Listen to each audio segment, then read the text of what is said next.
Muy buenas noches. Pues me da mucho gusto presentar al doctor Jordi Guzmán Casta. Él es médico oncólogo. Se formó en el Hospital General de México Eduardo Liceaga. Luego hizo un curso de alta especialidad en oncología torácica en el Instituto Nacional de Enfermedades Respiratorias, así como posteriormente un máster en oncología torácica en la Universidad Cardenal Herrera de Valencia, España, y luego un diplomado en oncología molecular en el Centro de Cáncer Giga en la Universidad de Lieja en Bélgica. Y ahora nos dará la plática de actualidades y retos en el cáncer de pulmón de células no pequeñas. Muchas gracias, doctor Guzmán, y adelante, por favor. Gracias a ustedes por la invitación. Espero no tardar mucho. Sabemos que prácticamente sale cada semana en New England con alguna nueva información de cáncer de pulmón de células no pequeñas, pero bueno, puse lo más importante de los 3 últimos eventos a nivel mundial que han sucedido. Entonces, aquí dentro de nuestras estadísticas de onco, sabemos que lamentablemente en ambos sexos, tanto el número de casos a nivel mundial como en causa de muerte en ambos sexos a nivel mundial, el cáncer de pulmón sigue siendo la primera causa. En dado caso, para nuevos casos son 2.100.000 prácticamente, y para el número de muertes, pues llega casi al 1.800.000. Solo como recordatorio de que es el cáncer más mortal que tenemos aún. ¿Qué tenemos de nuevo en el tratamiento de etapas clínicas 1B a 3A? Evidentemente omití la etapa 1A porque esa es quirúrgica y no se da adyuvancia con quimioterapia, eso ya lo sabemos. No sé. Entonces, quise poner el metaanálisis, el más famoso, únicamente en donde junta los estudios más importantes, como es el ALPI, ANITA, el VELETA, el IAL, el JBR, con diferentes esquemas de quimioterapia, algunos con cistatino, vinorelbine, etcétera, etcétera, carboplatina, paclitaxel. Entonces, es en donde se ve el grosso de los pacientes, Sí. en el clic. Y Sí, ya listo. el hazard ratio pues es menor de la unidad, entonces nos da el beneficio de que hay una mejor sobrevida a largo plazo después de la cirugía y dar la adyuvancia con 4 ciclos de estos pacientes. ¿Sabe? No quise ahondar en esto ya no es nuevo, pero es lo básico y mínimamente indispensable.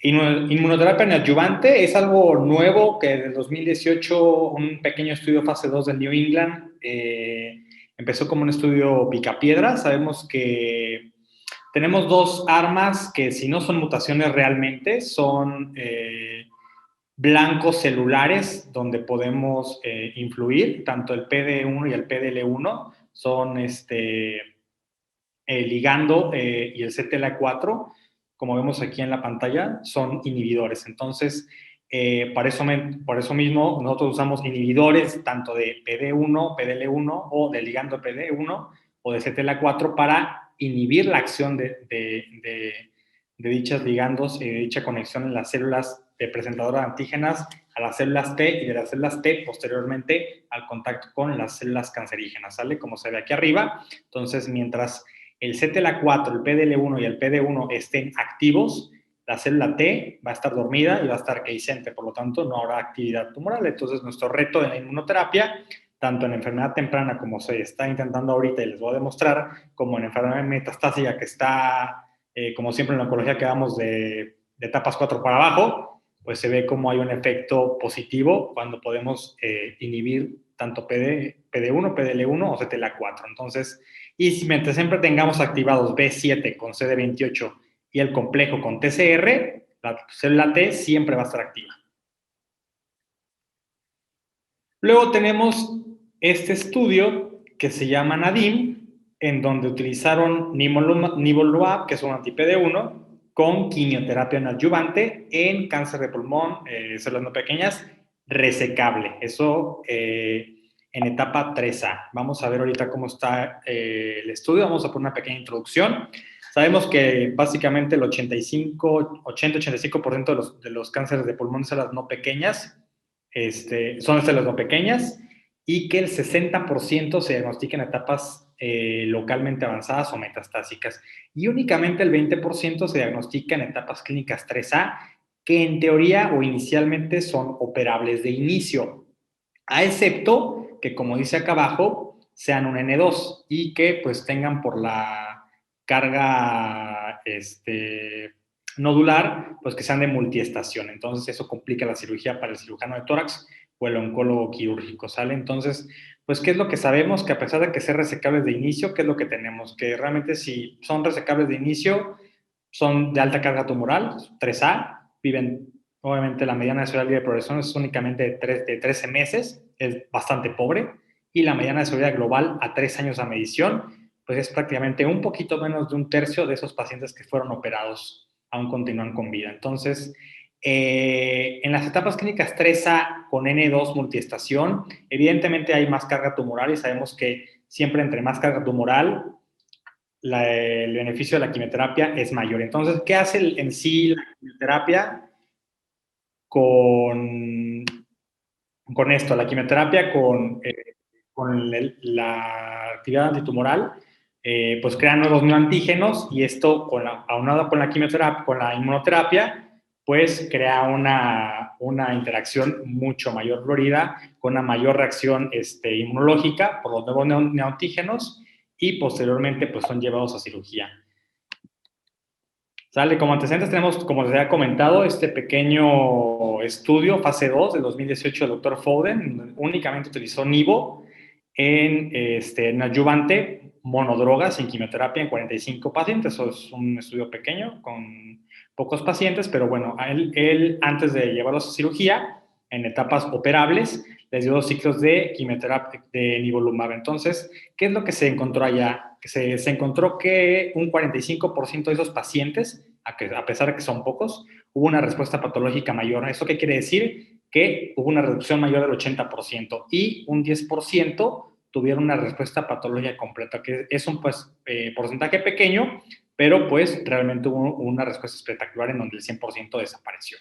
Y luego en el 2020 tenemos un estudio que, como les había dicho, que la quimioterapia con inmuno crea nuevos antígenos y eso hace un despertar inmunológico. Fueron únicamente 30 pacientes, un poco menos que el estudio de 2018, y vemos cómo se aumentó ya con quimioterapia y aumentando el sistema inmunológico, fue un 57% de respuestas patológicas mayores y hasta un 33% con respuestas patológicas completas. Entonces, aquí está la fase del estudio, es un estudio aleatorizado multicéntrico, fueron 18 centros, únicamente etapas clínicas 3A, resecables de inicio, sin que tuvieran alguna mutación target como EGFR o ALK, que son dentro de las más comunes, fueron 46 pacientes. La quimioterapia que se otorgó fueron carboplatina y paclitaxel, las dosis ya conocidas, y el nivolumab en este caso fue trisemanal por la dosis de 360 miligramos.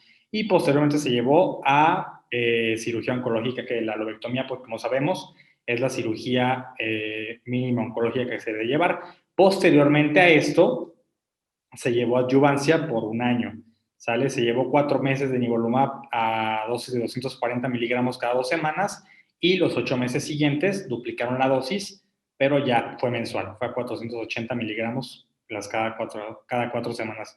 El objetivo primario fue la sobrevida de progresión a la medición a los 24 meses. Característica de los pacientes, vemos que 3/4 de los pacientes fueron hombres, vemos aquí dentro de los antecedentes de fumadores y fumadores actuales, fue bastante parejo, la histología fue adenocarcinoma casi en un 60%, sí vemos que la gran mayoría de los pacientes tenían alguna patología adyacente y vemos que los multiestación o con múltiples afección ganglionar, como hemos comentado, pues fue prácticamente un poquito más de la mitad de los pacientes. Aquí vemos, hay que basarnos básicamente en estos dos azules. Las respuestas patológicas mayores, que es este grupo de pacientes. Llegamos acá a los meses, vamos que prácticamente llegaron entre 20 y 24 meses, que no es nada despreciable. Y vemos aquí el triangulito rojo, que es cuando hay progresión de la enfermedad. Entonces, pues vemos que una respuesta patológica mayor sí nos da el beneficio de llegar hasta unos 20, máximo 26, 27 meses, pero vemos que el grueso de pacientes es quienes más beneficios tienen son los que tienen respuesta patológica completa. Entonces vemos que prácticamente aquí la mitad de los pacientes la tuvieron, y hay pacientes que llegaron prácticamente hasta 33 meses, y de todos ellos, únicamente un paciente que vemos aquí fue el que tuvo progresión de la enfermedad a los prácticamente 17 meses. Dentro de la sobrevida libre de progresión, esta fue medida a 2 años. El 77% de los pacientes aún estaban sin progresar, y en sobrevida global, a 2 años, a 24 meses, afortunadamente el 91% de los pacientes continuaban vivos. Dentro del perfil de toxicidades fue bastante manejable. Sabemos que nosotros como oncólogos médicos, las toxicidades que nos importan son los grados 3 y grado 4. Prácticamente vemos que muchas no pasan del 2-3%. Las que más nos importaron fueron, más que por quimio, fue por la inmunoterapia, sobre todo por todo el año de adyuvancia, que fue el incremento de lipasa y de amilasa, eso a nivel pancreático. Pero realmente fue un buen estudio, hubo buenos resultados. El corte, pues, como habíamos visto, fue a 24 meses. Sobrevida de progresión, 77.1%, y la sobrevida global, como habíamos visto, en 91%. La toxicidad muy aceptable, y 54%, como hemos comentado, eran N2. Entonces, son de los pacientes que entre más carga tumoral, mayor reacción de antígenos y mayor actividad inmunológica puede llegar a tener estos pacientes, y mayor beneficio en sobrevida. Dentro de las terapias dirigidas, como había comentado o preguntado el doctor Zafra, bueno, pues tenemos que es el adenocarcinoma y el carcinoma escamoso, que a pesar de ser escamoso, si se confirma, no es lo más común que llegan a ser no fumadores, pero llega a haber casos en que hay escamosos en que son no fumadores, y son especialmente ahí donde se debe de buscar en un paciente que sí se confirma que es un carcinoma escamoso y que nunca fueron fumadores, se tiene que buscar mutación. Digo, cuando estuve en el instituto, y no me dejara mentir ahí maestro que lo vi entrar a la sesión, por ahí hay un paciente que le detectamos a un escamoso nunca fumador una mutación de ALK que se encuentra a nivel mundial entre 4 y el 7%. Entonces vemos aquí que básicamente pues estas son las mutaciones driver en células no pequeñas. Vemos que el KRAS es un 25% por excelencia en fumadores. Ahorita vamos a ver algún estudio, solo puse uno porque hay 3 de hecho que salieron, pero bueno, hasta la fecha no tenía ningún target, era únicamente una mutación de mal pronóstico. El EGFR puede rondar dependiendo la población latinoamericana, asiática, norteamericana, pero bueno, dejémoslo en un 17%. El LK aquí llega en 7%, pero realmente puede ser entre 4 y 7%. Hay otros tipos de EGFR que no son sensibles a los anti-EGFR, como el exon 20, pero ahorita vamos a ver otros estudios. Un 31% o prácticamente 30% de mutaciones que no son conocidas, y otras que son con un porcentaje bastante bajo, pero que las hemos visto y les va en algunas, por ejemplo, como ROS1, como BRAF y como ALK, les va bastante bien. Para BRAF también hay monodrogas, y anti-BRAF y también inmunoterapia. Para TI3K también hay medicamentos. Entonces, para estas mutaciones que se van detectando, empiezan a haber nuevos blancos terapéuticos. Aquí quise poner esa tabla que es como que las características ideales de los pacientes. Los pacientes que tienen la mutación de EGFR, como yo le había comentado antes de la plática, la gran mayoría niegan tabaquismo. Es mayor en población asiática. La edad de presentación puede rondar promedio en 65 años, puede ser mucho más jóvenes. Es mucho mayor prevalente en mujeres que en hombres. Prácticamente 3/4 de los pacientes son con adenocarcinoma, la histología, y la mutación, pues la más común son la de lesión del exón 19 y la mutación del exón 21 de la L858R. Y la importancia clínica, evidentemente, es que si tenemos cualquiera de estas dos, nos va a responder muy bien con las terapias anti-EGFR. El KRAS, que hasta ahora tenemos o empezamos a probar con algunos medicamentos, este es típico de los pacientes que tienen el hábito tabáquico grande. En adenocarcinoma se presenta más o menos entre máximo hasta un 30%. La edad es básicamente igual a la que se presentan EGFRs, más en hombres que en mujeres. Es más probable en adenocarcinomas que no en adenocarcinomas, más en poco diferenciados que en bien diferenciados. La mutación ya sabemos que se encuentra en el codón 12 y bueno, pues esto produce definitivamente un mal pronóstico, mala respuesta a radio, mala respuesta a quimio, mala respuesta a otros medicamentos. Por eso se ha tratado sobre todo este último año, de artículos nuevos que han salido. Y los pacientes que tienen ALK prácticamente también suelen ser pacientes no fumadores, o al menos que tengan mínima exposición. Aquí en el porcentaje suelen ser un poco caucásicos, de 10 a 15%. Son mujeres jóvenes, bastante jóvenes, mucho más jóvenes que el EGFR. La prevalencia aquí la marcan como hombres y mujeres igual, aunque se ha visto que tal vez es un poquito más en mujeres. De casi por excelencia es más en adenocarcinoma, aunque como les comenté, puede llegar a haber ALK en carcinoma escamoso en no fumadores. Aquí está la mutación, que es la fusión del ML4 por ALK, y pues la importancia clínica es que la respuesta inhibidora de esa ALK es pues impresionante. Este estudio, el ADAURA, yo creo que, y como lo comentamos el año pasado, que me tocó exponerlo con mis maestros, pues yo creo que fue de mis favoritos que se presentó en ASCO del año pasado. Este estudio utilizó osimertinib, que es un anti-EGFR, como terapia adyuvante en pacientes que tenían cáncer de pulmón en células no pequeñas, etapas 1B a etapas 3A, con la mutación positiva, después de haber sido resecados. Entonces, ¿cómo se diseñó el estudio?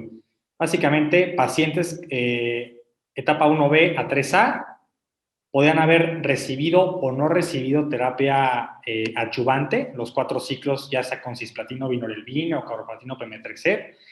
Obviamente que tuvieran mayor de 18 años, podían tener metástasis cerebrales siempre y cuando estuvieran tratadas y tuvieran lesiones medibles. Pudieron haber tenido quimio adyuvante o no adyuvante. La mutación del EGFR tenía que ser las más comunes, la de exón 19 o la mutación del exón 21. Y de toda la raza podía ser asiáticos o no asiáticos. En este caso dieron el osimertinib 80 miligramos una vez al día. La utilización fue 1 a 1, prácticamente muy parejo, 330 y tantos, ahorita lo vamos a ver, contra placebo. ¿Sale? La duración fue de 3 años dar osimertinib posteriormente a la cirugía. Y bueno, dentro de los escenarios o los objetivos primarios, en este caso era ver la sobrevida libre de enfermedad en etapas 2, en etapas 3A, también en etapa 1B vieron si había beneficio o no. Y bueno, también vamos a ir evaluando posteriormente, pues a los años, si esto tiene mayor impacto y si llega a haber impacto en sobrevida global. La población, las características de los pacientes, tanto de 1B hasta 3A, pues vemos que fue mayor en el sexo femenino, 68 y 72 a favor del femenino. La edad de presentación, básicamente, pues vemos que es promedio en los 65 años, que es la que se presenta el cáncer de pulmón. Vemos en pacientes que la gran mayoría no fueron no fumadores, que es en la que más comúnmente se presenta la mutación de EGFR. Vemos que entre asiáticos y no asiáticos predominó la raza asiática. El estado funcional fue bastante aceptable. Fueron catalogados por la AJCC7, de la séptima edición, prácticamente, todos son adenocarcinomas, y vemos el tipo de mutación de EGFR, pues fue bastante parejo, generalmente es un poquito mayor la de exón 19, sí fue mayor aquí, pero generalmente hay un trecho un poquito más importante. Y dentro de la quimioterapia adyuvante, vemos que al 55% sí le dieron quimioterapia adyuvante, el 45% no, en el brazo de osimertinib, y en el grupo placebo, pues prácticamente igual. Entonces, ¿qué fue lo que pasó aquí? En las etapas 2 y las etapas 3, en sobrevida libre de enfermedad, vemos que el impacto, la línea azul es evidentemente osimertinib, les va excelentemente bien. Vemos que la evaluación a los 12 meses, por ejemplo, al año, el 97% de los pacientes el no ha recurrido. Vemos en el cambio en el brazo de placebo que el 60% ya hay recurrencia del 39%. Aquí, a los 2 años, vemos que el 90% sigue sin recurrir. Aquí, a los 2 años, el 44% únicamente no ha recurrido. Y vemos que la evaluación a los 3 años, que son los 36 meses, el 80%, que es un gran porcentaje, aún no ha recurrido, y el 28% únicamente en el brazo de placebo. Entonces, yo creo que todos los que estamos aquí, pues el hazard ratio es, en contados estudios en la oncología médica, vemos unos hazard ratios tan impresionantes, en donde te haga la P es evidentemente estadísticamente significativa, y que, pues, que el 83% de reducción de riesgo de que el cáncer recurra es totalmente impresionante.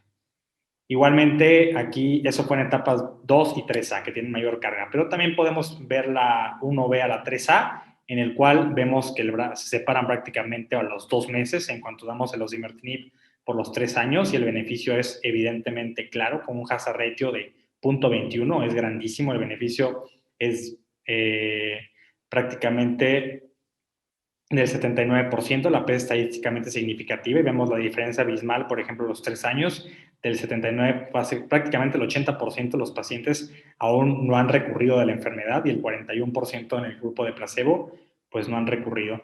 Vemos aquí en el forest plot si hay algún tipo de paciente que se beneficia, pues realmente todos.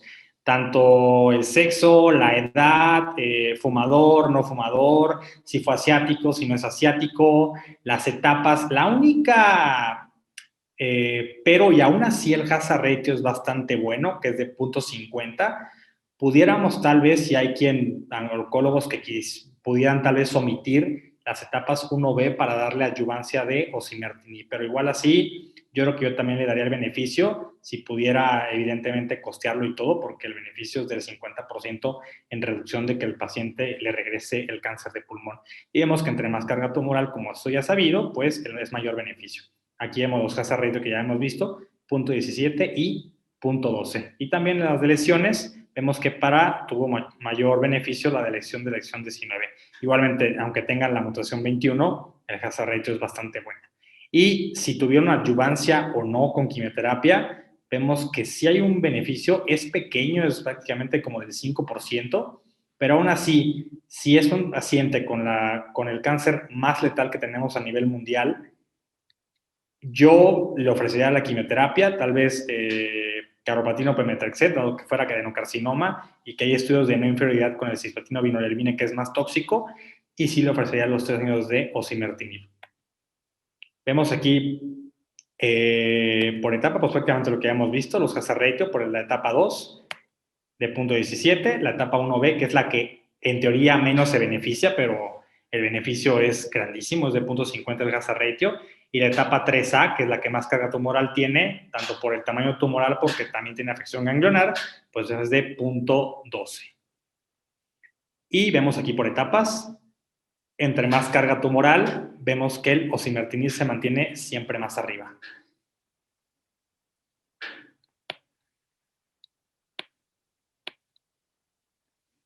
Ya dentro de la sobrevida global, vemos que hicieron un corte a los 2 años y vemos que el 100% de los pacientes seguían vivos, lo cual es un dato impresionante. El hazard ratio es de 0.40, es bastante bueno. Digo, 93%, pero de todos modos empiezan a caer aquí los pacientes con placebo, pero que el 100% con ese tipo de cáncer estén vivos a los 2 años, es un estudio, la verdad, impactante. Entonces, pues prácticamente, digo, a pesar de que fue de mis favoritos, yo creo que el único inconveniente que tendríamos aquí sería, sí, son 3 años de osimertinib, lamentablemente, pues la terapia sí es algo costosa, entonces el hecho de la toxicidad económica sí juega un papel bastante importante, porque realmente la toxicidad farmacológica de los osimertinib, ya lo sabemos, es bastante noble, pero que alguien pueda pagar o llegar a tener los 3 años de osimertinib sí es algo complicado, pero evidentemente si lo tenemos, yo creo que sería muy bueno, ¿sale? Eso de todas las etapas 1B a 3A. Tenemos etapas, la 3B, que sabemos que hace unos años el estándar era únicamente la quimio-radio. Era la quimio-radio y se seleccionaban algunos casos que tal vez fueran operables o no, o no se manejaba con quimio-radio dependiendo y se podía tratar como etapa 4, como etapa metastásica y empezar con quimioterapia y omitir la quimio-radio. Entonces ya tenemos algún estudio, no es nuevo, ya salió, ya todo el mundo lo conoce, es el estudio de Pacific, en el cual utilizaron durvalumab, son anti-PDL1, en el cual dieron la quimioterapia y la radioterapia y posteriormente dieron el durvalumab por un año. Entonces, aquí para esto hicieron, o el objetivo fue la sobriedad libre de progresión. Entonces vemos que añadiendo, sobre todo 14 días después de haber tenido la quimio y las radios, cuando más beneficios se tiene, se vio que al agregar el durvalumab, agregaba casi 17 meses de sobriedad libre de progresión contra un pobre 5.6% de únicamente dejar al paciente en quimio y radio. Entonces, regresamos acá, tenemos el estudio Pacific 2 y Pacific 5, en el cual uno es asiático, el otro es de americano y europeo, pero básicamente de lo que he estado yo viendo ahí en los protocolos, es muy probable que salgan negativos. El durvalumab se está aquí dando en estos dos estudios de manera concomitante, es decir, al mismo tiempo que la quimio-radio.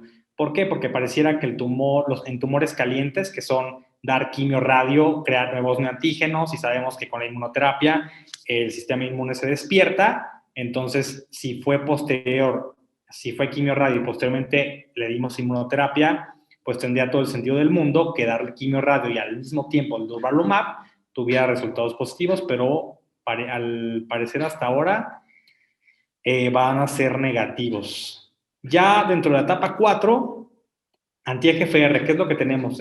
Actualmente tenemos esto, ya sea por las mutaciones, los más comunes son el exón 19 y el exón 21. ¿Qué es lo que podemos dar? Podemos dar de primera, segunda o tercera generación, ya están aprobados desde la NCCN de este año. Puede ser erlotinib, gefitinib, afatinib, dacomitinib, pero no tenemos aquí en México. O podemos usar, según el estudio Flaura, que ya no es tan nuevo, no lo quise poner, el osimertinib, que nos da casi 39 meses de sobrevida. Si hay progresión radiológica, clínica, etcétera, si tenemos evidentemente el EGFR, podemos hacer biopsia tanto de tejido, si es accesible, o biopsia líquida en dado caso de que no es accesible. Si tenemos la mutación y evidentemente no iniciamos la primera línea con osimertinib y le hacemos biopsia líquida y sale la mutación T790M, que se encuentra más o menos como en el 50% de los casos, podemos dar el osimertinib en segunda línea, no hay ningún problema, pero si sale negativa, que es como el otro volado, ni modo, tendrá que ser quimioterapia basada en platino y eso pues evidentemente va a disminuir la sobrevida del paciente. Como habíamos visto en los estudios y comentábamos, pues teníamos tenemos muchas herramientas para el exón 19 y el exón 21, pero para el exón 20 no habíamos tenido nada. Salía exón 20 y era prácticamente dar quimioterapia, podíamos intentar con anti-EGFR, tampoco funcionaba, la sobrevida libre de progresión eran pobres, de 4, 5, 6 meses, daba prácticamente dar lo mismo quimioterapia que no anti-EGFR, dar gefitinib, afatinib, prácticamente daba lo mismo. Se intentaron dar posteriormente, antes de sus estudios, algún estudio con inmunoterapia y un antiangiogénico, un estudio que se llama IMpower 150, en el cual combina quimioterapia basada con un antiangiogénico como es el bevacizumab y atezolizumab. Hay 3 estudios importantes que salieron en este congreso de Singapur, que fue del 28 al 31 de este enero del 2001. Hay 3 medicamentos nuevos, que es el mobicertinib, oceotinib, y este estudio que voy a presentar, que es el único para no alargarme más, no quise poner los 3, que es el amivantamab, en pacientes que ya habían recibido platino, que es un estándar de tratamiento si no tenemos ninguna mutación y no tenemos acceso a inmunoterapias. En esto únicamente para el exón 20. Entonces, el exón 20 es la tercera mutación más frecuente del EGFR, afortunadamente, porque tiene muy poca respuesta. Aquí vemos que la amivantamab sí se va ligando ante el dominio extracelular, pero por ejemplo, si quisiéramos utilizar gefitinib, prácticamente no se deja unir al dominio ni a la mutación. Entonces, hace un rechazo y evidentemente la terapia no va a funcionar. Lo interesante de los otros dos, el posotinib y el mobicertinib, es que no eran medicamentos puros o únicamente contra el exón 20. Elegí este porque la amivantamab es un anti-EGFR contra el exón 20 y aparte, una de las mutaciones de resistencia del EGFR es la mutación del MET. Entonces, prácticamente conjugaron aquí a dos anticuerpos, entonces, de la amplificación de MET. Entonces, se ha demostrado ya la efectividad de esto de medicamento en anti-EGFR, ya sea con deleción del exón 19, 21, la mutación C790M, la mutación de esta, que es de las más comunes, aunque es un porcentaje bajo, la C797S, la del exón 20 y obviamente la amplificación MET, que ya dirigía también con este fármaco del amivantamab. Entonces, ¿qué es lo que pasa? Que hay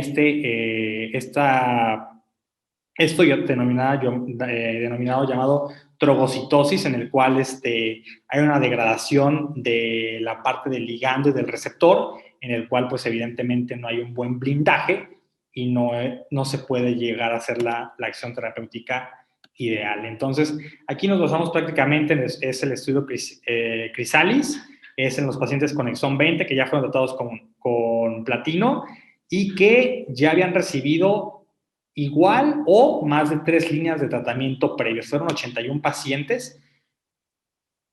Aquí vemos las características de los pacientes. Vemos que son bastante variados demográficamente, asiáticos, blancos, raza negra, hombres y mujeres fueron bien repartidos, la historia de fumadores y no fumadores fueron prácticamente iguales, historia de metástasis cerebrales fueron 22%, obviamente, como el estudio es básicamente basado en platino, pues el 100%, los 81 pacientes recibieron platino. Aquí vemos que algunos pacientes recibieron TKIs anti-EGFR, tanto de primera, segunda o de tercera generación, que sabemos que tienen poca acción, ya lo había comentado.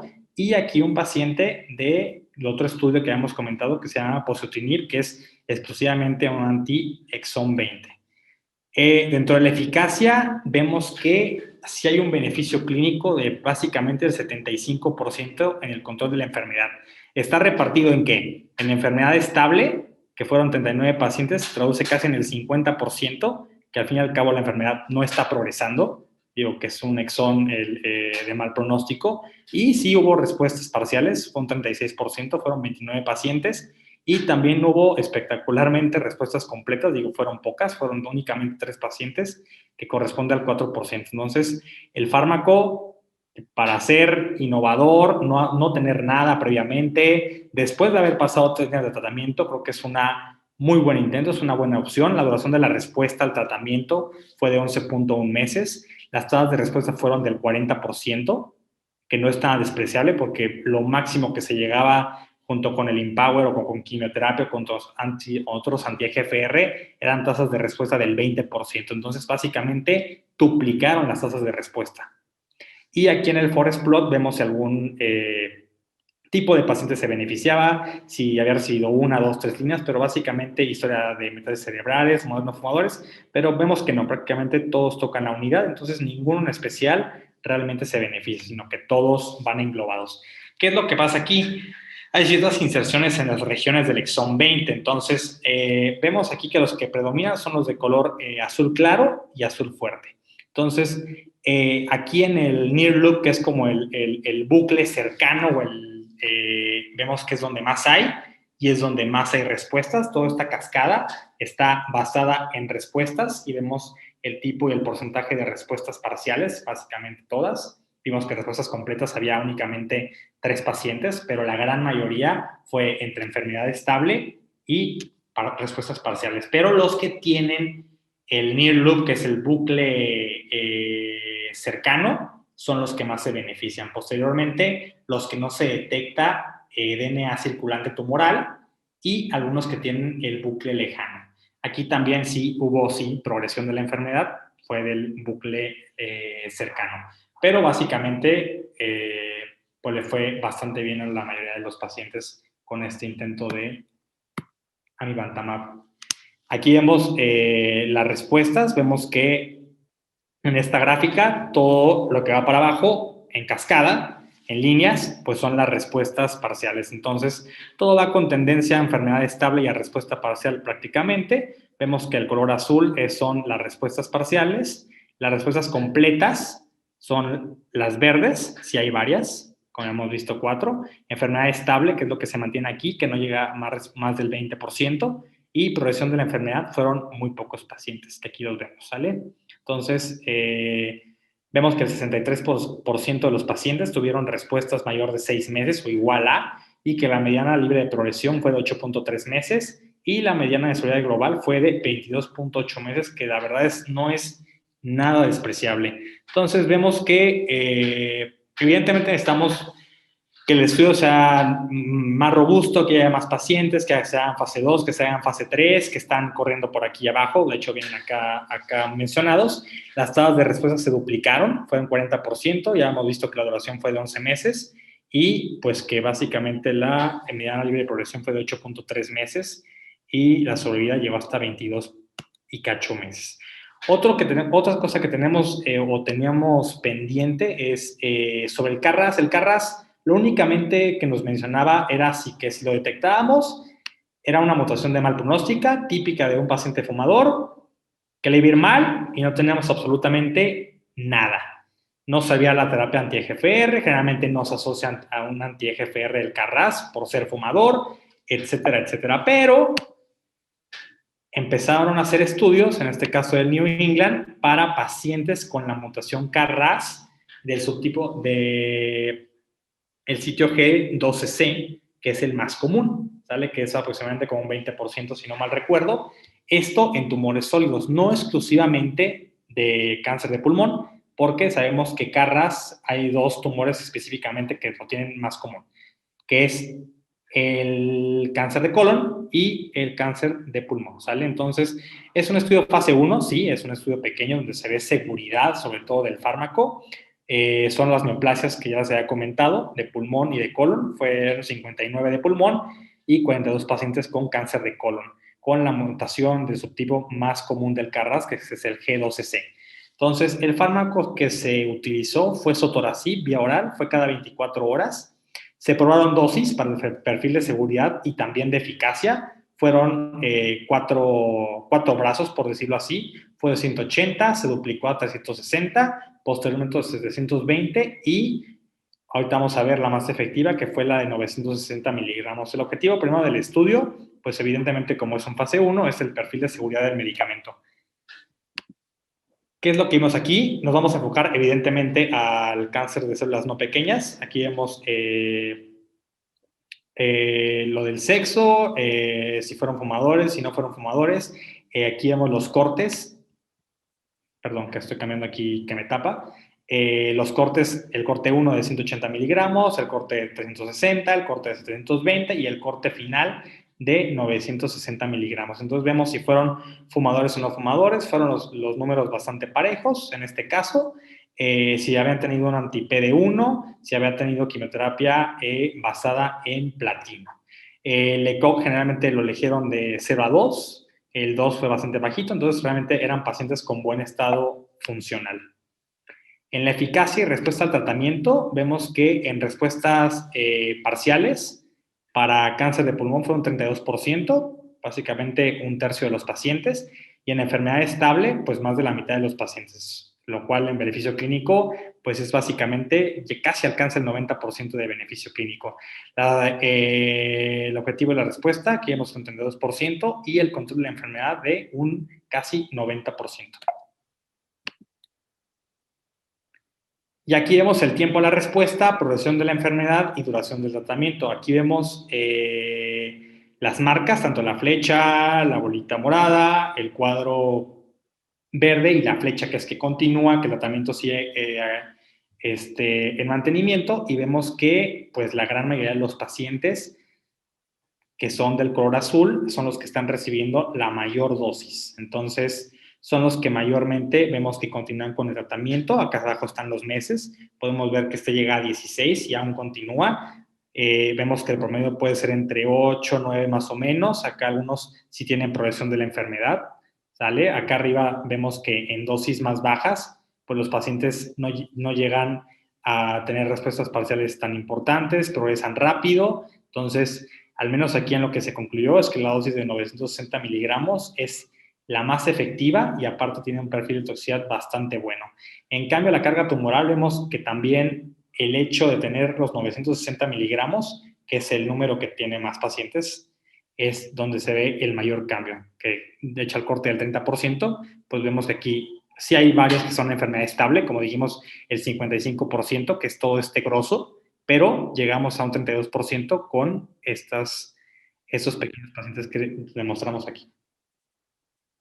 La sobrevida de progresión, la mediana fue de 6.3 meses, que igual tampoco no es nada despreciable para hacer un fase 1. Sé que evidentemente no es el objetivo principal, pero siempre empiezan los estudios para ver si son eficaces y si podemos ver qué eficacia tiene, pues sería lo mejor, ¿sale? Pero para eso necesitamos estudios fase 2 y sobre todo estudios fase 3. Dentro de los efectos secundarios, la verdad es que fueron bastante manejables. Entonces saben que nos enfocamos en grado 3. La diarrea se presentó prácticamente en 5 pacientes, fatiga en 3 pacientes, náuseas en 2 pacientes. Por ahí hubo algunos con anemia, alguna elevación de enzimas hepáticas, pero prácticamente la toxicidad fue bastante tolerable. Entonces, de los resultados, vemos que el 73 pacientes, que fue casi el 60%, sí presentaban efectos adversos, pero pues prácticamente en grado 3 fueron un porcentaje muy bajo. 15 pacientes, o sea, el 11%, tuvieron tratamiento para el grado 3 y grado 4, fueron bastante manejables, hubo muerte por el medicamento, fue bastante aceptable. Y como ya hemos comentado, la sobrevida de progresión fue de 6.3 meses, ¿sale? Ahora, de la introducción de la inmunoterapia, es interesante, quise poner los artículos, son recientes, pero evidentemente no son de los 3 congresos más recientes, tanto de Singapur, tanto ESMO como ASCO, pero son los más comunes y los que mayor efectividad nos ha dado en etapas 4. Está el Keynote 024, donde fue el primero que se utilizó pembrolizumab monodroga, ¿sale? Que son anti-PD1 contra quimioterapia, ¿sale? Entonces, utilizaron el pembrolizumab monodroga contra quimioterapia. Los resultados a 3 años arrojaron que en sobrevida global el 82% de los pacientes con pembrolizumab seguían vivos y la sobrevida a 5 años, prácticamente 1/3 de los pacientes que recibieron pembrolizumab seguían vivos, contra únicamente un 16%, que es básicamente el doble, de los pacientes que únicamente recibieron quimioterapia, y a pesar de eso se permitió el crossover, que de hecho, de no haber sido así, evidentemente es ético el hacerlo, pero de no haberlo hecho, probablemente el porcentaje hubiera sido mucho mayor. Está el Keynote 189, que es probablemente mi favorito, donde se utilizó pembrolizumab, cualquier escala de expresión de PDL1, más quimioterapia. Como hemos dicho, la quimioterapia y la inmunoterapia por los neoantígenos y la respuesta inmunológica, que es muy buena. ¿Qué resultado nos dieron? Que la mediana de sobrevida global con pembrolizumab y quimioterapia fue de 22 meses versus únicamente 10.7 meses a los pacientes que únicamente recibieron quimioterapia sola. Y aunado a una mediana de sobrevida de progresión de 9 meses para los pacientes de pembro con quimio versus 4.9 a los pacientes con quimioterapia sola. Está el Empower 150, que lo había mencionado en el estudio del exón para el exón 20, que hay algunos oncólogos que lo llegan a utilizar por la poca efectividad y no tratamientos aún autorizados para exón 20, que es la combinación de un anti-PDL1, que es el atezolizumab, con antiangiogénico ya conocido por todos nosotros, como es el bevacizumab, con combinación de quimioterapia con carbopacli. Los resultados, ¿cuáles fueron? La mediana de sobrevida de progresión de 8.3 meses a favor del combo versus 6.8 meses a favor de la quimioterapia. Y la mediana de sobrevida global a favor, evidentemente, del cuarteto, de la quimioterapia y el antiangiogénico y el anti-PDL1 de casi 20 meses contra 14.7 meses en el grupo de quimioterapia. Y de los otros estudios, el Checkmate 227, que es nivolumab más ipilimumab, que el ipilimumab es un anti-CTLA-4, que es un medicamento que tiene corta acción, pero es más potente. En cambio, el nivo es un medicamento que no tiene una acción tan potente, pero tiene una acción mucho más duradera, el cual se comparó con quimioterapia en pacientes con PDL1 menor de 1%. ¿Qué resultados hubo aquí? En ese estudio, pues la mediana de sobrevida global fue de 17.1 meses versus 14.9 meses a favor de la combinación de nivo-IPI más quimioterapia.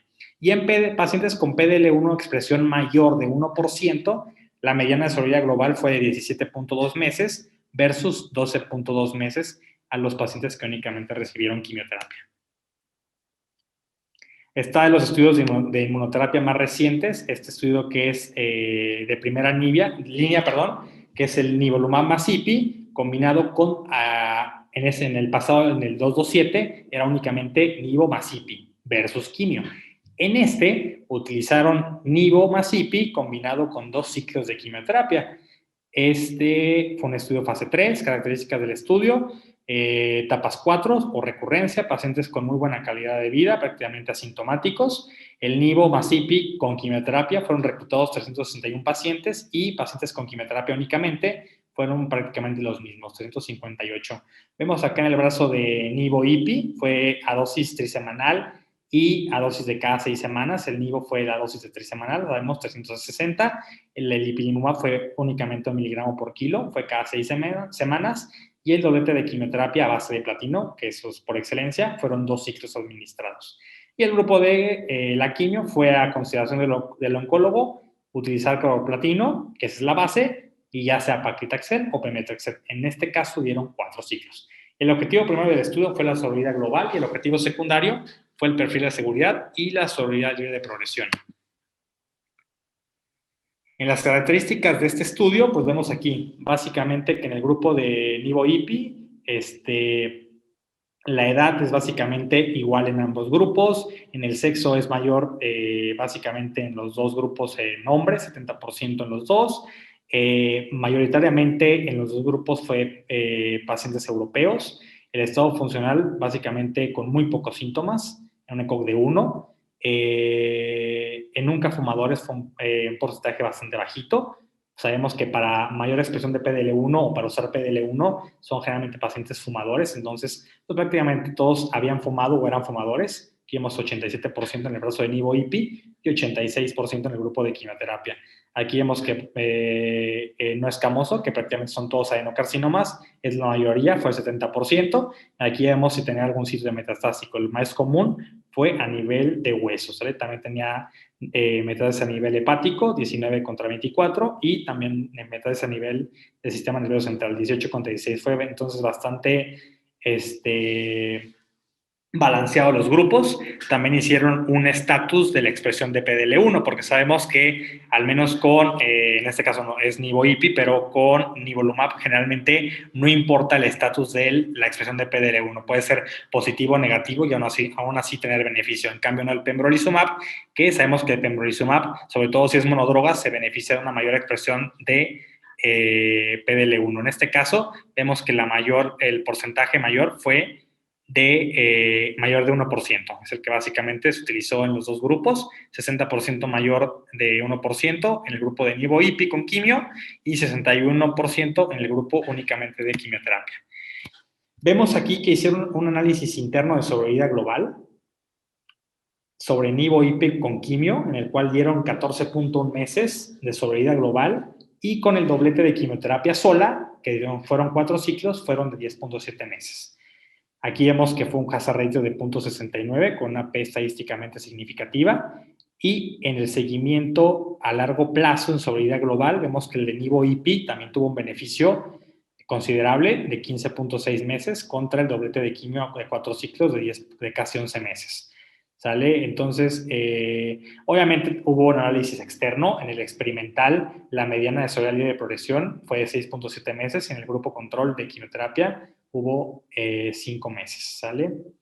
En el forest plot vemos si algún paciente llegaba a beneficiarse más. Vemos que en este caso, los pacientes que tuvieran, sobre todo por el beneficio que tiene la inmuno a nivel del sistema nervioso central, el hecho de que el paciente tuviera metas a nivel del sistema nervioso central fue de los pacientes que más se beneficiaron. Sabemos que tiene un factor adverso tener METs a nivel del sistema nervioso central, pero vemos que el beneficio del nivo-IPI con quimio es bastante bueno, con un hazard ratio de 0.38, que es muy, muy, muy bueno. En cambio, vemos que pacientes que son mayores de 75 años, que digo, puede variar, o sea, igual se puede usar, pero vemos que pues, no hay un beneficio, porque cruza la unidad, llega a 0.21, y en cambio los comparamos con pacientes un poco más jóvenes, de menores de 65 o de 65 y 75, y vemos que el hazard ratio es bastante bueno, de 0.60. Y igualmente en no fumadores, pues prácticamente no tenía en sí, en ese grupo de pacientes, que fue pequeño también, no tenía beneficio, y que es mucho más en pacientes fumadores, por la expresión de PDL1. Aquí sobre la sobriedad global, expresión de PDL1, vemos que en menores de 1%, o sea, negativo, con nivo, IPI más quimioterapia, la mediana sobriedad libre, la sobriedad global rondaba 16.8 meses, y en pacientes con PDL1 mayor de 1%, la mediana en sobriedad global fue de 15.8 meses versus 10.9 para el grupo de quimioterapia. Sale muy parecido prácticamente en ambos brazos, tanto en PDL1 positivo como en PDL1 negativo. También hicieron la evaluación en sobriedad global por histología. En no escamoso, el grupo de nivo-IPI con quimioterapia y con 2 ciclos, la mediana de sobrevida fue de 17 meses cerrados contra 11.9 meses de quimioterapia sola de 4 ciclos. También fue estadísticamente significativo con un hazard de 0.69, y en el grupo de escamoso, el grupo de nivo-IPI con 2 ciclos de quimio también tuvo un beneficio mayor, sobre todo de 5.4 meses, 14.5 en este grupo, y únicamente en el grupo de quimioterapia fue de 9.1. El hazard ratio también bastante bueno, de 0.62. La respuesta al tratamiento, vemos que sí hubo respuestas completas, no es lo más común, evidentemente prácticamente ningún tratamiento, pero vemos que aquí fueron 8 pacientes que tuvieron respuesta completa en el brazo de nivo-IPI, fue un 2%, muy discreto. 4 pacientes con quimioterapia, también ciertamente un poco raro, pero lo tuvieron. Y aquí vemos que hace la diferencia que en respuestas parciales fue un 36% y sin 45%. Eso hace que prácticamente lleguemos a un 81% de beneficio clínico, bueno, 83 realmente, con respuesta completa, o sea, casi 85% de beneficio de que el paciente pues esté controlado o esté respondiendo al tratamiento. Y en el grupo de quimioterapia, la enfermedad estable fue mayor y las respuestas parciales sí hubo, porque evidentemente la quimioterapia también es activa, sobre todo a base de platino, pero vemos que hubo un 12% menos de porcentaje en respuestas parciales. Y la duración de la respuesta vemos que fue el doble prácticamente, fue de 11.3 meses lo que duró la respuesta de nivo-IPI más quimioterapia contra únicamente 5.6 meses en el brazo de quimioterapia. El perfil de toxicidad fue bastante tolerable. Generalmente teníamos el estigma de cuando utilizamos ipilimumab, sobre todo en melanoma, que fue como un poco más el pionero de los pacientes tenían pues todas las itis, colitis, encefalitis, tiroiditis, etcétera, etcétera, pero se controla bastante bien. Realmente, entre el grado 3 y 4 vemos los porcentajes muy pequeños, sí son muy variados algunas, pero realmente fue diarrea y prurito, que su diarrea de hecho es muy esperado, pero únicamente fueron 4%, 13 pacientes y 1% de prurito. Entonces, realmente la toxicidad de nivo-IPI fue bastante tolerable, aunado todavía a la quimioterapia, que sabemos que puede causar anemia, cansancio, fatiga, náusea, vómito. La toxicidad fue bastante aceptable. Entonces, pues lo que hemos comentado, la mediana sobrevida es mucho mayor en el grupo de nivo-IPI con quimio, 14 versus 7. A largo plazo la respuesta también fue mucho mayor. La histología, independientemente de esta, tuvo también beneficios, tanto sea escamoso o no escamoso, y de PDL1 también hubo un beneficio claro, fuera positivo, fuera negativo. El hazard ratio fue igual o en promedio de 0.65. Efectos adversos hematológicos, evidentemente, son por la quimioterapia, y los aunados a la inmunoterapia pues fueron bastante tratables. Si tenemos algo nuevo en la mutación de anti-LK, sabemos que ronda entre el 4 y el 7%, mujeres jóvenes no fumadoras, generalmente de células en anillo de sello. Se encuentra en el cromosoma 2 esta mutación, especialmente en células no pequeñas. Las mutaciones o el rearreglo más común es de la fusión ML4 del linfocito con LDK, y la prevalencia a nivel mundial es del 4 hasta el 7% y son pacientes muy característicos. Les vuelvo a poner la tabla para que lo recordemos siempre en pacientes, para que estemos siempre muy atentos a que poder mandar a pruebas mutacionales a estos pacientes que prácticamente no fumaron, que son caucásicos, pacientes jóvenes, un poquito más en mujeres, pacientes que son con diagnóstico de adenocarcinoma, y pues evidentemente la respuesta puede ser muy, muy buena con los nuevos medicamentos. Aquí puse la tabla de los medicamentos aprobados. De hecho, son por fecha de aprobación, fueron escalonados y evidentemente cada uno fue mejorando por cada uno. Nunca o prácticamente no se comparó uno con otro, básicamente. Se compararon tanto el criso, el seri, alectinib, brigatinib, lorlatinib con quimioterapia, pero cada uno de ellos fue mejorando la sobrevida libre de progresión y la sobrevida global. Entonces tenemos la opción de crisol, seritinib, alectinib, que los estudios ALEX y J-ALEX son estudios fase 3 muy buenos, donde nos llegan a dar 36 meses de sobrevida global. El briga y lorlatinib, que vencen resistencias del alectinib. Entonces, tenemos medicamentos muy buenos. Aquí puse únicamente como antecedente el picapiedra de todo lo que rompió o lo que nos pudo abrir el panorama de los medicamentos anti-LK, que es el estudio Profile 1014, en donde se comparó crisotinib 250 miligramos contra el estándar de quimioterapia a base de platino, donde se vio que el crisotinib tenía una mejor sobrevida libre de progresión, que fue casi 11 meses, versus 7 meses el grupo de quimioterapia. Y las tasas de respuesta fueron básicamente del 75% para el brazo de crisotinib contra 45% del brazo de quimioterapia. Posteriormente a la progresión crisotinib se podía utilizar seritinib, vemos una sobrevida libre de progresión de 7 meses, o en dado caso alectinib. Aquí están las referencias con tasas de respuesta, a pesar de ser segunda línea, bastante buenas, 75%, una sobrevida de progresión de 8.1 meses y la sobrevida global a un año, la evaluación, pues que el 71% de los pacientes aún seguían vivos. Evidentemente la alectinib ya sabemos que siempre darlo en primera línea es muchísimo mejor que dar tanto seri o crisotinib, pero bueno, de tener en una institución pública quimioterapia, tener criso, bueno, pues definitivamente me iría por la terapia dirigida. Pues tenemos todo el panorama, al menos hasta aquí. El alectinib, sin duda, sería nuestra primera opción. Pero también tenemos algunos medicamentos. Ahorita les voy a poner uno. Tenemos algunos medicamentos en el ensayo clínico para ROS1, ahorita que les voy a mostrar algunas tablas.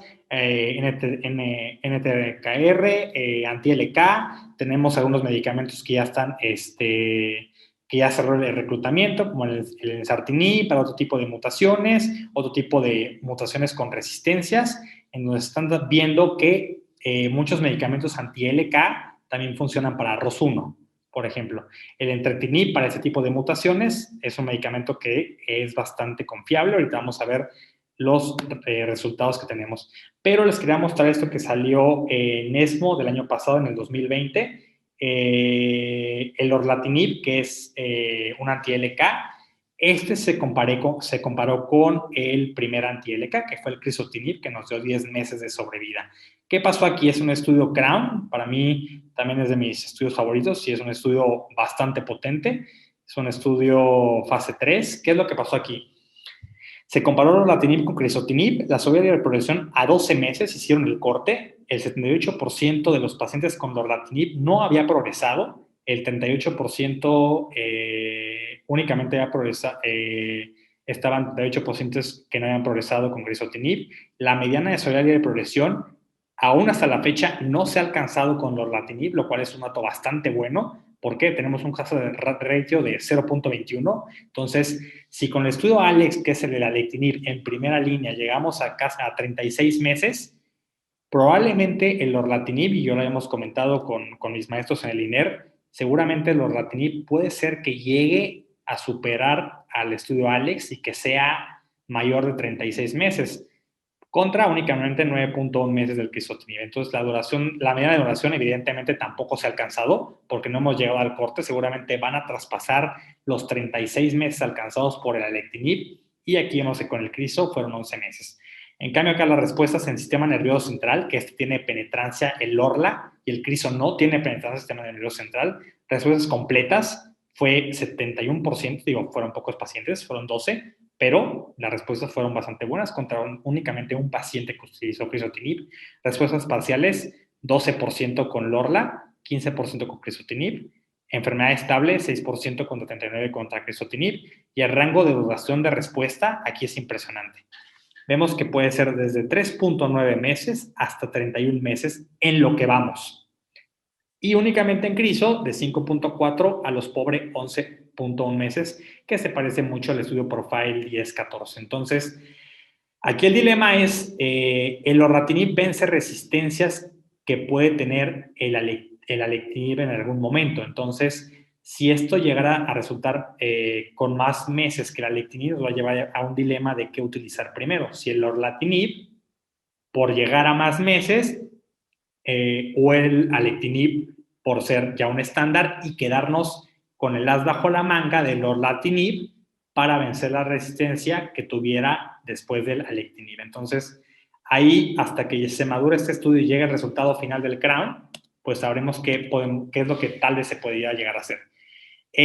Algunas de nuestras mejores armas para ROS1, que es una mutación de bajo porcentaje, 1-2%. Tenemos aquí los Profile, que les habíamos comentado, que pues son medicamentos que también son activos para anti-ALK, que es muy parecido. Tenemos el crizotinib, ceritinib, entrectinib y lorlatinib, que básicamente pues lo rondan entre los 19 y 21 meses. Ahí vienen estudios con Briga, con cabozantinib, que es un antimulticinasas. Entonces, para ROS1 también tenemos bastantes alternativas, igual son pacientes no fumadores.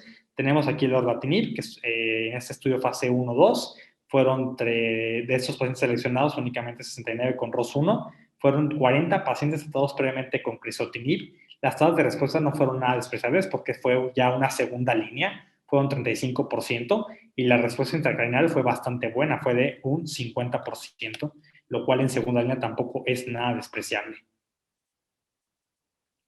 Entrectinib en ROS1, que están aquí en fase 1 y en fase 2 los estudios. ¿Qué es lo que tenemos? Básicamente, puro beneficio. Tenemos aquí entre respuestas parciales y completas, que es el salmón, un 77%, que es bastante bueno, y respuestas intracraniales de un 55%, lo cual, pues esto evidentemente da, aparte de las respuestas, pues la calidad de vida de los pacientes es bastante buena. En mutaciones de BRAF, papeles que ocupen monodroga o doblete. ¿Por qué? Porque el BRAF sabemos que se encuentra en cáncer de colon, es de mal pronóstico. Sabemos que se encuentra también en melanoma, que es donde primeramente fue usado, tanto en monodroga como en doblete y a veces en tripletes, algunos nuevos estudios de melanoma, pero si también la inmunoterapia tuviera algún papel en este tipo de pacientes. Si vemos que la mutación BRAF, como lo vimos en las primeras diapositivas, es básicamente del 1 al 3%, casi siempre en adenocarcinomas, en exfumadores o fumadores actuales, generalmente en pacientes mayores de 60 años, puede ser también en un poco menores. El driver y las mutaciones más comúnmente identificadas de BRAF son la B600C, que es la más común, y también el melanoma es la más común y es la que se debe hacer el target. También están otras que son menos frecuentes, pero básicamente nos basamos en esta, que es la B600C, para hacer el tratamiento específico. Y tenemos algunos estudios, evidentemente vamos de monodrogas a los dobletes y posteriormente tripletes. Vemos que esos mismos medicamentos, vemos aquí que son fase 2, se utilizaron también y se han utilizado en melanoma, han dado muy buenos resultados. Vemos el Morafenib, por ejemplo, que es uno de los primeros medicamentos anti-BRAF que se utilizaron en melanoma. Aquí la muestra únicamente 23 pacientes, tasas de respuesta del 37%, la duración de la respuesta pues de un 80%, únicamente la survival de progresión de 6.5 meses, en el cual no es muy diferente a la quimioterapia. Digo, Morafenib es de los medicamentos anti-BRAF más antiguos. Aquí la survival global fue de 15.4 meses, ahí sí se pudiera ganarle un poquito más a la quimioterapia, pero vemos que fueron saliendo medicamentos nuevos, como es el darofenib y el trametinib, que es un anti-BRAF y un anti-MET, en el cual la combinación, por ejemplo, en este estudio que es un fase 2, pacientes no tratados, aquí habían sido ya tratados, pero en este pacientes fueron naive, fueron no tratados, fueron 36 pacientes libres de tratamiento, en el cual las tasas de respuesta fueron del 64%. La duración de la respuesta fue bastante importante. La sobrevida de progresión, vemos aquí, fueron casi de 11 meses y la sobrevida global fue prácticamente de 2 años. Entonces, vemos que el hecho de usar los combos casi siempre en cualquier entidad oncológica pues nos da un beneficio bastante agradable. Actualmente hay protocolos en el cual se están utilizando algunos anti-BRAF con inmunoterapia y en el cual están dando buenos resultados. También, ¿qué pasa con el HER2? Nosotros, pues como oncólogos médicos, sabemos que el HER2 es por excelencia en cáncer de mama. También hay un pequeño porcentaje de 2-3% en cáncer de colon, que sabemos que hay un mal pronóstico y que se han intentado estudios, pero realmente son pobres. También en pulmón se habían intentado algunos estudios, sobre todo en el Journal Clinical Oncology, como en el 2004-2003, con docetaxel y trastuzumab, el trastuzumab normal que utilizamos en cáncer de mama, pero con resultados muy pobres. Entonces, decidieron hacer el fase 1, en el cual el trastuzumab deruxtecan es un anticuerpo conjugado que va contra la topoisomerasa número 1. Entonces, está esta combinación. El fase 1 fue un perfil de seguridad, fue bastante bueno. Aquí vemos la mediana de sobrevida de progresión de 11.3 meses y la duración de la respuesta de casi 11 meses. Eso vemos para académicamente el fase 1. Pero llegamos al fase 2, que utilizamos la corte 1, fueron para pacientes de trastuzumab deruxtecan, para pacientes que expresaban sobreexpresión de HER2, tanto 3 cruces, que es lo ideal, pero también para 2 cruces, que en este caso en mama sabemos que pacientes que tengan HER2 con 2 cruces, tenemos que llevarlos a FISH para ver si hace una amplificación del HER2. En este caso no. En este caso sí se podían meter los pacientes. Se trataban con trastuzumab deruxtecan 6.4 miligramos por kilo cada 3 semanas. En este se reclutaron 49 pacientes. Entonces, interesante ver que no se tenía que realizar, que 80% fueron por la inmunistoquímica, 2 cruces para el HER2, y que únicamente fueron 20% para HER3, para el HER2, pero con 13 cruces, completamente positivo. Aquí vemos las características de los pacientes. Aquí vemos únicamente 38%, que fueron 19, fueron mujeres. Asiáticos, norteamericanos, europeos fue bastante parejo. Aquí vemos el 80% prácticamente para HER2, únicamente con 2 cruces. Aquí no se necesitó ningún FISH ni nada de amplificación. Veamos si tenían alguna mutación. Sí, hubo algunos pacientes que tenían alguna mutación, tanto AGFR, ALK, ROS1, BRAF, o los que no tenían tampoco ninguna mutación. El estado funcional en general fue bastante bueno, o si habían tenido terapias previas, vemos que pues, el 100% ya había tenido terapias previas, porque no teníamos hasta la fecha nada para HER2 en cáncer de pulmón. Entonces, básicamente, ¿qué utilizaron antes? Quimioterapia basada en platino, que si vemos y no tenemos ninguna mutación actualmente y lo único que nos sale en la biopsia es HER2 y tampoco tenemos para inmuno, pues lo único que vamos a dar es quimioterapia. También dieron inmunoterapia en un 73%, nada despreciable, y en algunos pacientes seguramente en segunda línea utilizaron docetaxel. ¿Qué resultados o qué eficacia tuvo el trastuzumab deruxtecan? Mayoritariamente fue enfermedad estable. Entonces, en este caso fueron pocos pacientes, como comentamos, que tuvieron las 3 cruces de la inmunohistoquímica en el HER2, pero fueron los que más se beneficiaron, tanto en enfermedad estable y en respuesta parcial hubo un 20%, que tampoco es nada despreciable, para empezar a hacer un fase 2 y empezar a investigar sobre este nuevo medicamento y de esta nueva conjugación. Aquí, en el que expresaba 2 cruces, fue 41% en enfermedad estable y un poquito más de respuesta parcial, fue 23%. Y en la duración de la respuesta fue mayor en los pacientes que tuvieron 3 cruces, fue de un 80% contra un 66.7%. La duración de la respuesta en meses fue de 6 meses en el HER2 con 3 cruces y prácticamente lo mismo, 5.8 con 2 cruces. Aquí vemos la tabla en el corte de progresión y en el corte de respuesta parcial con enfermedad estable. Entonces vemos que prácticamente el grosso está en la enfermedad estable y tenemos un grupo que sí hubo la respuesta parcial, que vemos que fue entre el 20 y el 23%, dependiendo de la expresión del HER2. Igualmente, como otras gráficas de otros estudios que hemos comentado, la gran mayoría fue en enfermedad estable y en respuesta parcial. Aquí vemos que el grupo de color verde fue el que fueron únicamente 9 pacientes, pero vemos que fueron de los que prácticamente mayor beneficio tuvieron, pero que los que más tuvieron por la N, que fueron 35, pues en respuesta parcial o en enfermedad estable fueron los que tuvieron 2 cruces. Entonces, en sobrevida libre de progresión, la mediana fue de 5.4 meses y en sobrevida global fue de 11.3 meses.